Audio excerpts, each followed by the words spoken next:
오늘 말씀 제목은 환난과 훈련, 환난의 훈련입니다.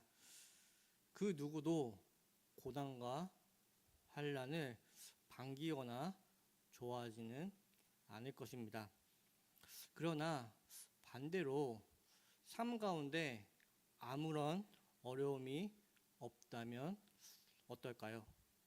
고난과 환난이 없고 그 어떤 고민도 하지 않는 삶 가운데 자신을 긴장하게 만드는 어떤 것도 없다면 그것이 정말 우리에게 유익일까요? 삶에서 고난과 환난, 어려움이 없다는 것이 우리에게 정말 유익한 것은 아닐 것입니다. 고난과 환난, 어려움이 없는 삶이 진정 우리가 나아가야 할 유익한 길이라면, 그렇다면 하나님은 분명 우리를 그 길로 인도하시겠죠. 그러나 하나님은 그 길로 우리를 인도한다라고 말씀하지 않으십니다. 물고기를 한 도시에서 다른 도시로, 먼 곳으로 이동할 때 그 운반 과정이 편안하기만 하면 물고기들이 이동 과정에서 다 죽는다라고 합니다. 그래서 물고기를 멀리 이동할 때에는 그 물탱크 안에 물고기들의 활력을 높여주고 생존을 위해 물고기의 천적 한 마리를 넣고 이동한다라고 합니다. 또한 화초를 건강하게 키우기 위해서는 일정 기간마다 분갈이를 해줘야 합니다. 분갈이는 화초를 일시적으로 아프게 만듭니다. 화초 입장에서는 분갈이가 고난과 환난인 것이죠. 분갈이라는 것이 화초가 일시적으로 힘들어할 수는 있을지 몰라도 건강하고 생명력 있게 키워내기 위해서는 분갈이가 필요한 것이죠. 오늘 말씀은 이 내용입니다. 즉 환난이 우리에게 어떠한 역할을 하는가와 환난과 고난 가운데 우리는 어떻게 나아가야 하는가에 대해서 말씀을 나누고자 합니다. 오스라시모스 목사님은 그리스도인의 삶에 관한 일반적인 관점은 문제로부터 구원을 의미합니다.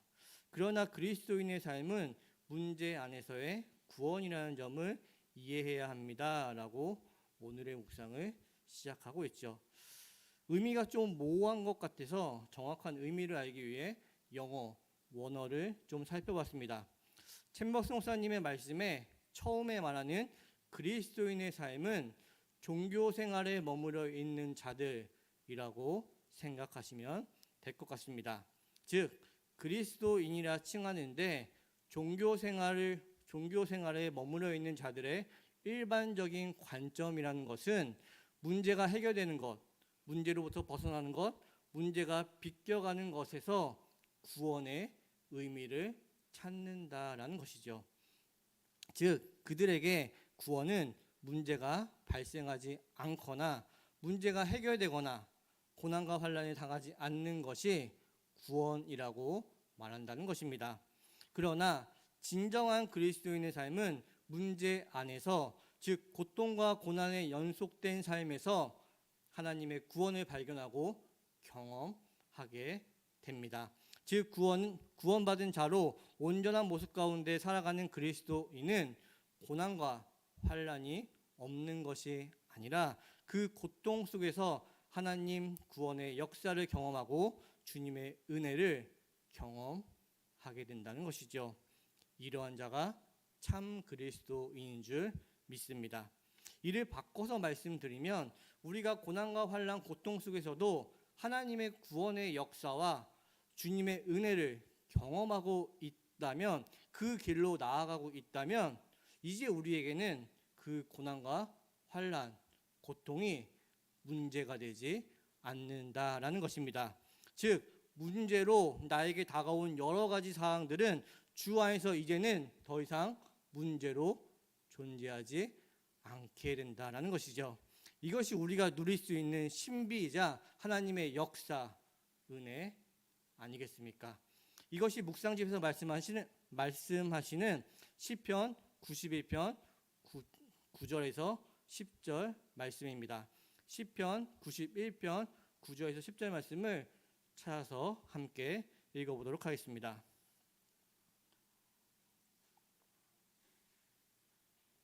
시편 91편 9절과 10절 말씀입니다.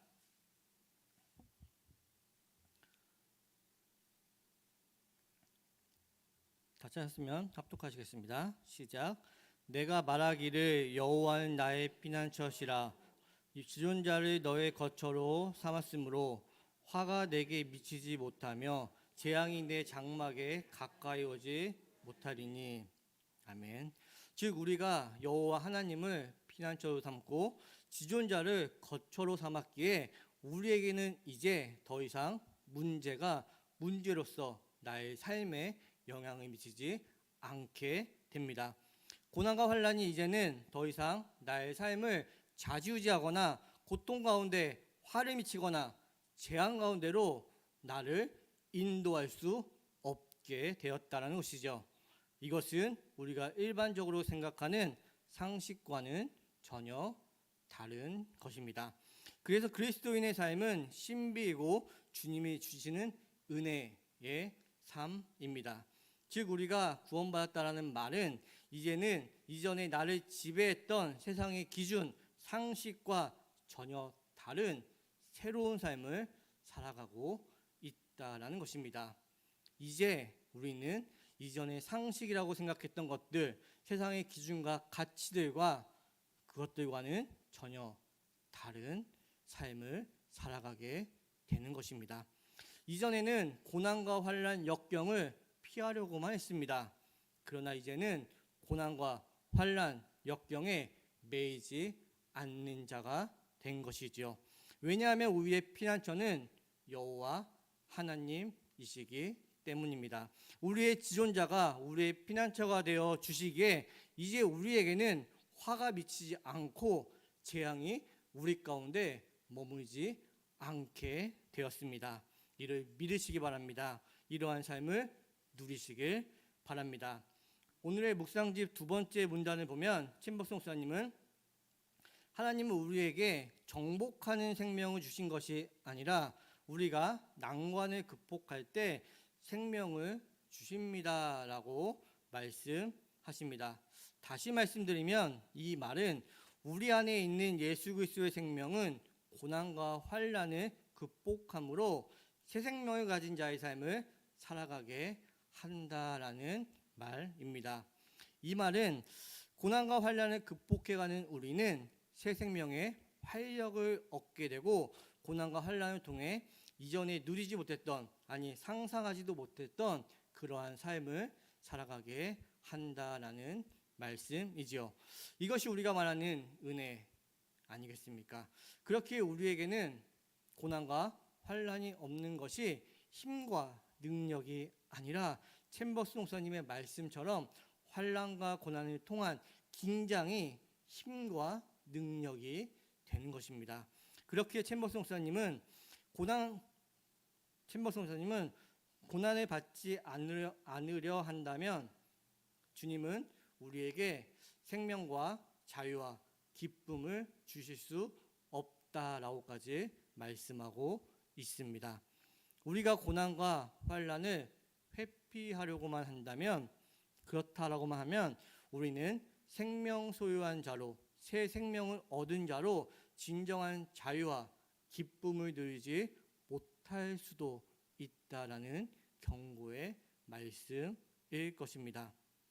고난과 환난은 항상 우리에게 다가옵니다. 이 긴장 속에서 우리는 새 생명의 삶을 살아가게 되는 힘을 얻게 됩니다. 생명을 소유한 자로 자유와 기쁨을 누리게 된다라는 것이죠. 무엇을 통해서요? 고난과 환난과 역경을 통해서 우리는 이전에 살아보지 못했던 새로운 삶을 살아가게 되는 것입니다. 이러한 삶을 가장 극명하게 보여주신 분이 우리 예수님이십니다. 예수님이 가신 십자가의 길은 고난과 환난의 길, 죽음의 길이었습니다. 그 길은 어느 누가 봐도 정말 죽을 것 같은 길이고 망할 것 같은 길이었습니다. 그러나 실제 그 길은 죽음의 길, 망하는 길이 아니었지요. 오히려 그 길을 통해 예수님은 죽음을 정복하셨고 영원한 생명, 부활의 생명, 영광을 얻게 되셨습니다. 그리고 우리에게는 그 생명을 전해 주셨습니다. 십자가의 도가 멸망하는 자들에게는 미련한 것이나 구원받은 우리에게는 하나님의 능력이 됩니다. 우리가 받은 고난, 환난은 다른 이들이 볼 때는 미련해 보이고 불필요해 보일 수도 있습니다. 그러나 우리는 고난과 환난을 통해 새 생명의 활력을 넘쳐남을 경험하게 될 것이고 우리가 예수 그리스도의 생명을 소유한 자로 이전과는 전혀 다른 삶을 살아가게 되는 힘을 얻을 것입니다. 그렇기에 두려워하는 마음을 극복하고 생명을 소유한 자답게 발을 떼고 한 걸음 한 걸음 나아가시길 바랍니다. 환난과 고난을 피하는 것이 아닌 환난과 고난 속에서도 일하시는 하나님을 보시기 바랍니다. 환난과 고난을 허락하신 하나님의 뜻을 보셔야만 합니다.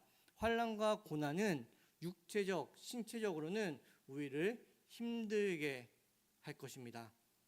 그러나 환난과 고난을 통해 우리가 하나님의 일하심을 보고 하나님의 뜻을 알아가게 된다면 그 길을 걸어가는 우리는 영적으로 더욱 힘을 얻는 그리스도인이 될 것입니다. 그 시간이 오늘 그리고 지금 이 시간이 되시길 바랍니다.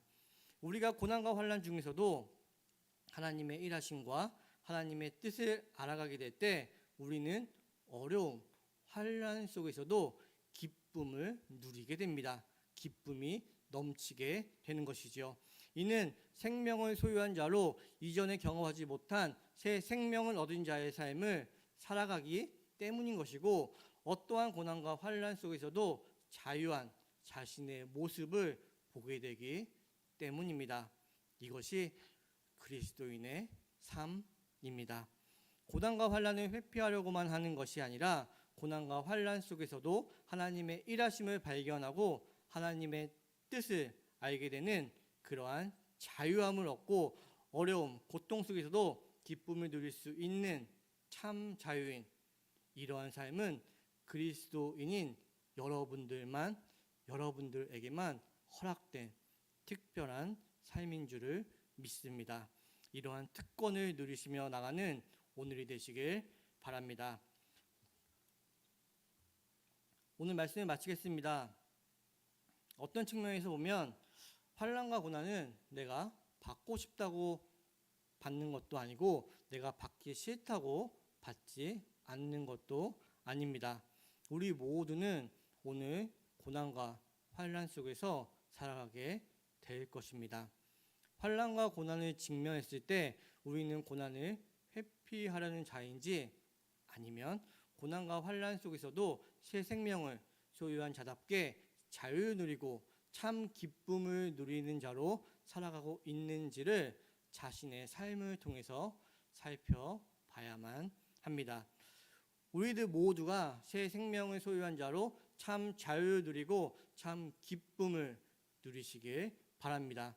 그러기 위해 우리는 고난과 환난 속에서도 열심을 내시는 하나님의 일하심을 봐야 합니다. 고난과 환난 속에서도 변치 않는 하나님의 뜻을 알아가야만 합니다. 우리는 하나님을 바라보고 하나님을 알아갈 때만 그때만 고난과 환난 속에서도 자유를 누리고 기쁨을 누리게 됩니다. 오늘 하루 참 자유를 누리시길 바랍니다. 기쁨이 충만한 하루가 되시길 바랍니다. 그러기 위해 오늘 하루 하나님의 일하심을 보며 하나님의 뜻을 알아가시는 성도님들 되시길 주님의 이름으로 축복합니다. 하나님 아버지 감사합니다. 오늘 하루를 허락하시어 예배드리게 하시고 말씀을 듣고 깨닫게 하심을 감사합니다. 말씀을 듣고 깨닫게 하신 주님께서 성도님들의 삶을 인도하여 주실 줄 또한 믿습니다. 말씀을 기억하게 하시며 고난과 환난 중에도 하나님의 일하심을 보게 하여 주시고 하나님의 변치 않는 뜻을 구하게 하여 주시옵소서. 하나님의 일하심과 하나님의 뜻을 구하는 성도님들의 삶에 이전과 다른 삶인 참 자유와 참 기쁨, 평안을 누리는 삶으로 인도하여 주시옵소서. 예수님의 이름으로 기도드립니다.